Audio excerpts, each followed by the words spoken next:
the fuck you doing in there, you prick?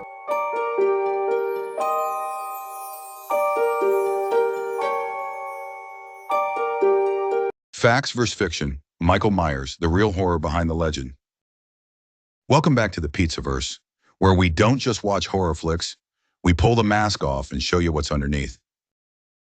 Everybody knows Michael Myers, the boogeyman from Halloween. White mask, butcher knife, walking like he's late for bingo, but somehow catches you anyway. But here's the thing. Is he based on a real guy? Is there a true story behind this silent psycho? Tonight, we're breaking it down. Facts versus fiction, Pizzaverse style. Fact: John Carpenter had a real-life inspiration. John Carpenter, the director of the original Halloween 1978, once told a story from when he was in college. He visited a mental institution in Kentucky and met a patient, a young boy with a blank, emotionless stare.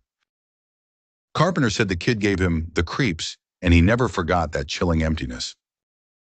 That real-life experience, it became the seed for Michael Myers. So yeah, fact.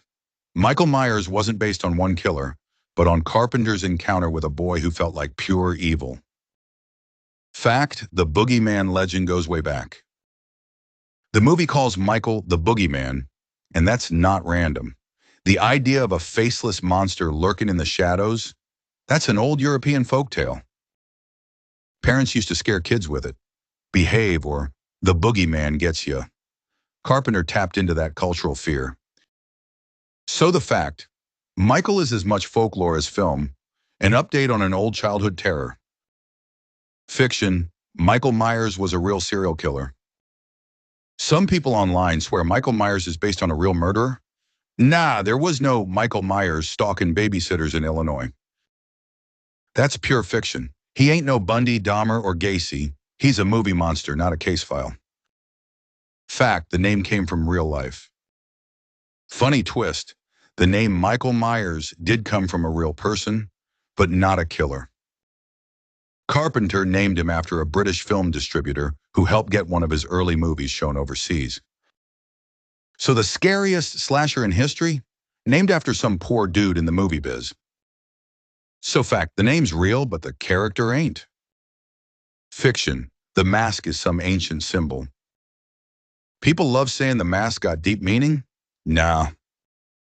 Truth is, the mask was a cheap William Shatner, Star Trek Halloween mask they spray painted white and widened the eyes on. Cost him $1.98. The eerie part wasn't the history, it was the blankness. No expression, just void. Fiction busted. It ain't cursed, it ain't ancient. It's Captain Kirk looking like he's seen a ghost. Fact: the setting was picked to feel normal. Carpenter and co-writer Deborah Hill wanted the movie to feel like it could happen anywhere. Haddonfield, Illinois was chosen because Hill grew up near a real Haddonfield, New Jersey. That quiet suburb feel, that's what makes Myers so scary. Evil invading the ordinary. So fact: the suburbs were the real monster's playground. Fiction: Michael Myers can't die.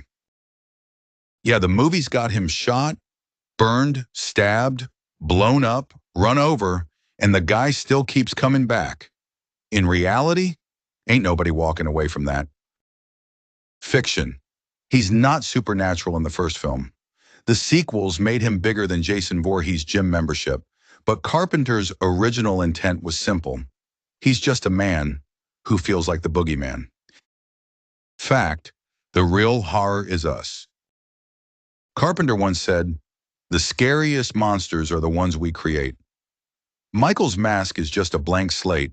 No motive, no emotion, no personality. He ain't Freddy cracking jokes. He ain't Chucky talking trash. He's nothing, and that's the point. We project our fears onto him. Fact: the real monster is what we see when we stare into that empty mask. So here's the final score. Michael Myers was inspired by a real creepy kid John Carpenter saw. His name: real guy, but not a killer. The boogeyman legend: old folklore dressed in a jumpsuit.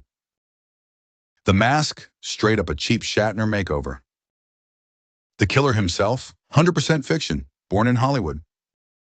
Michael Myers ain't real, but the fear he taps into, that's as real as it gets. So next time you're watching Halloween and you're double checking the locks, remember, it ain't about Michael Myers being real.